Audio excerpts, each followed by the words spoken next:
Hey folks, welcome to English 261 week 15.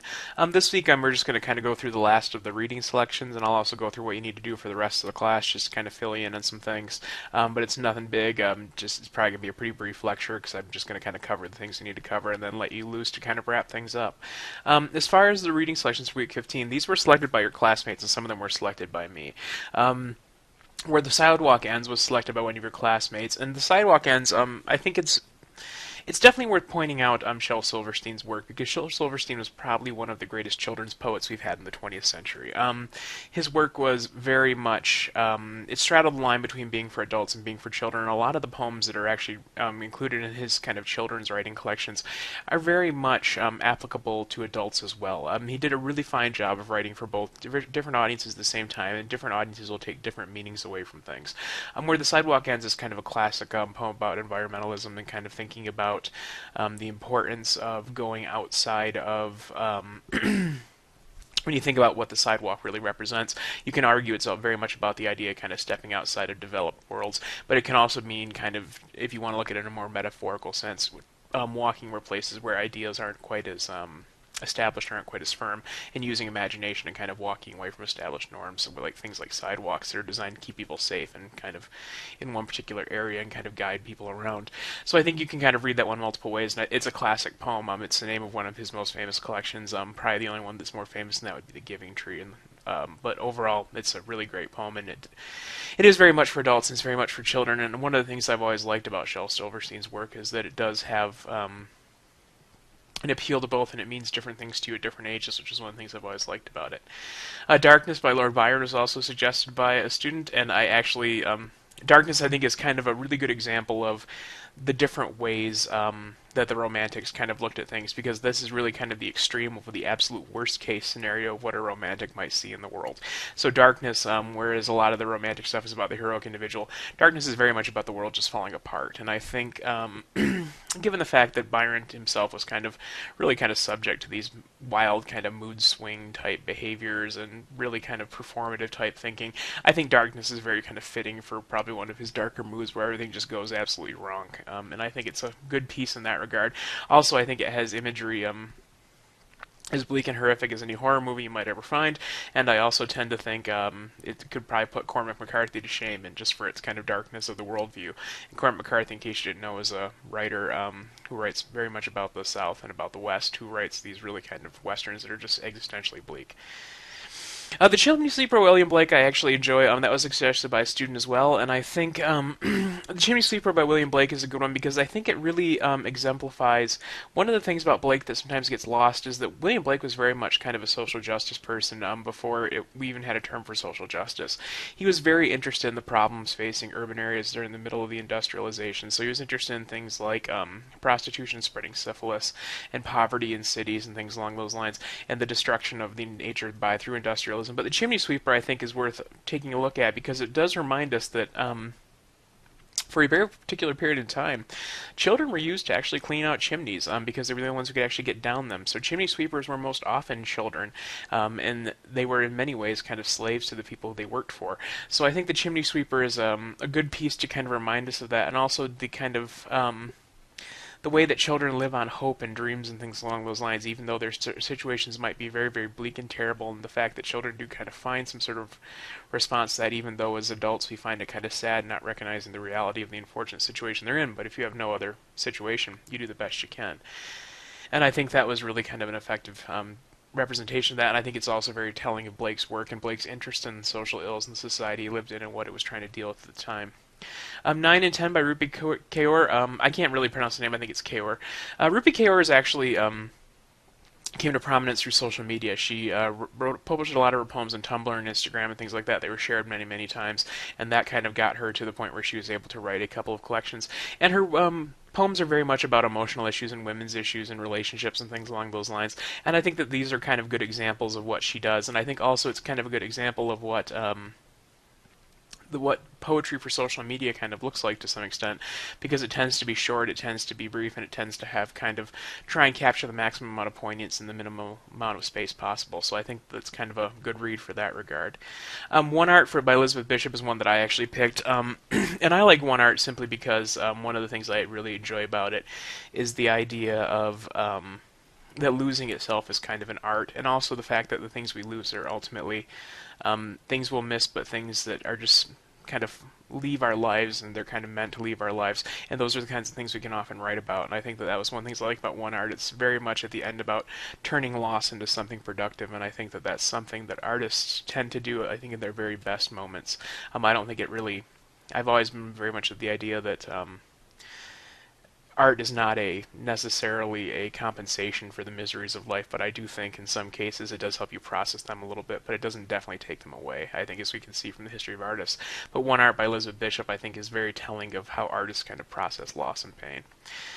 The Summer Day by Mary Oliver, I included that. It's just one of my favorite poems. I think it's a beautiful kind of reflection on not being able to necessarily understand what life is about, but also meaning you have to define what life is for yourself. And it kind of starts off by asking, well, who made this thing? And when the answer can't be found, the question becomes, well, what are you going to do with what you have? And I think that that's one of the things that is really kind of lovely about Mary Oliver's work, is that a lot of her work kind of poses these questions about what it is what is it do you want to do? And I really part of the reason I just love this poem is very much for that line. Tell me what it is you plan to do with your one wild and precious life, because I think that's probably the most important question we have to answer for ourselves as human beings, is what are you going to do with your life? What is that going to be? What shape is that going to take? What choices you're going to make? What are you going to do with the time you have? And I think that that's kind of a lovely little piece there. That's why I included it here. Having a Coke with You by Frank O'Hara is in the similar boat. One of the things I really enjoy about this poem, and one of the reasons it's one of my favorite O'Hara poems, is simply because it goes through all of these different things, and all of these kind of beautiful things, and all these kinds of things we consider wondrous, and it kind of comes to the end that what really matters is the person he's with, and the importance of actually telling that person this. I think a lot of the times one of the things we do when we kind of talk about what are you going to do with your one wild and precious life, I think one of the answers Frank O'Hara would have is you need to show people gratitude for them. When you care about people, when you care about what they do, it's important to let them know that that matters more than maybe the experiences. Being with them might be more important than the things you do with them.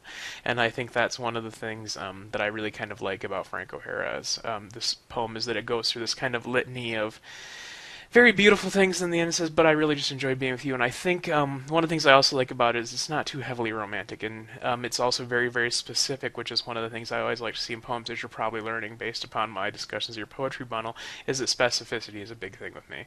So I think O'Hara does a very, very good job with that. And the last one I picked, this is also mine, is I Kents by Brian Dietrich, and I picked that simply because I love the idea of poetry about Superman, but I also like the idea that it really kind of reflects on the fact that Superman has his own set of problems that tend to get glossed over in the comics, and I like the idea of thinking about Superman as a human being who struggles and has a difficult time thinking about doing his work, and also trying to have to save all these people and what that actually means to him.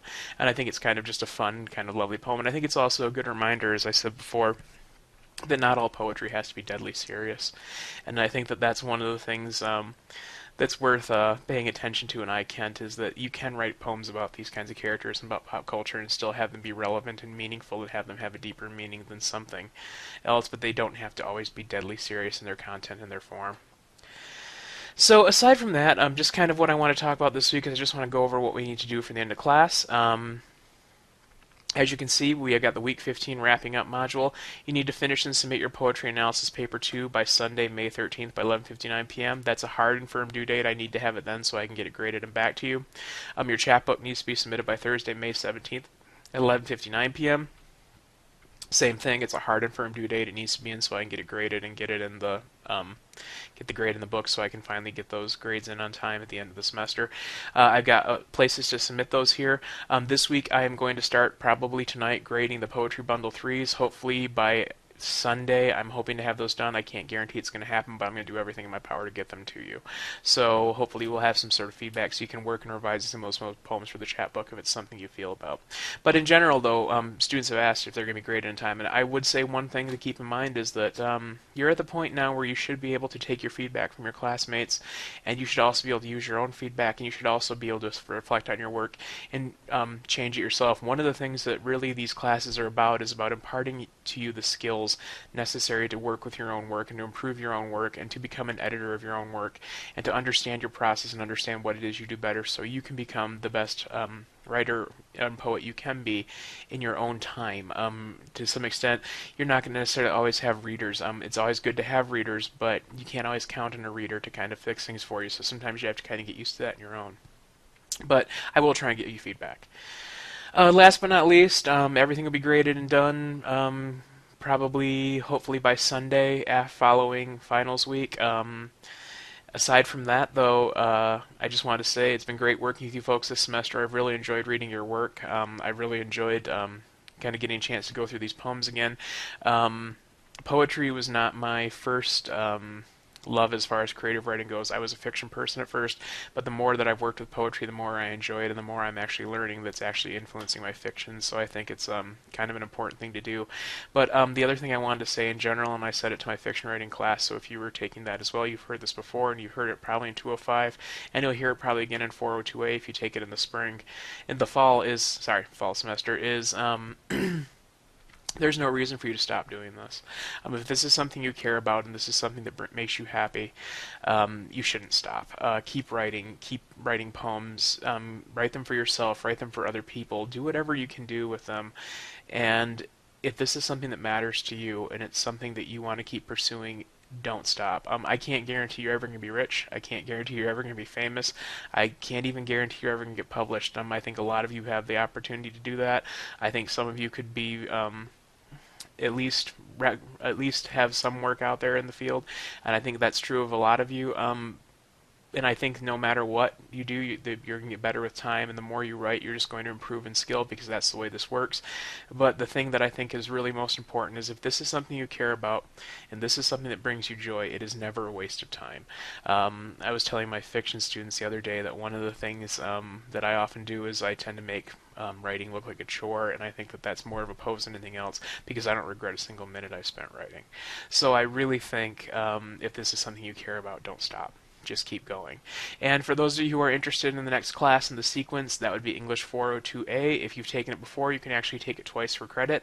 So I'm hoping to see some of you folks in English 402A in the fall semester. That's a pure workshop course, which means that what you've been doing in the workshops, you'll be doing as a class as a whole every single week. We don't have lectures. We just share our work and we just get feedback on it, and we rotate through the entire class so everyone gets to feedback and everyone gets to look at everyone's work, and it's really kind of similar to what you'd find in a graduate school.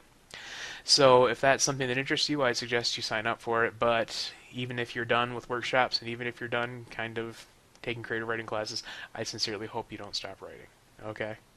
So in the meantime, take care, be well, have a great summer. I wish you all the best, and I hope you go on to do great things.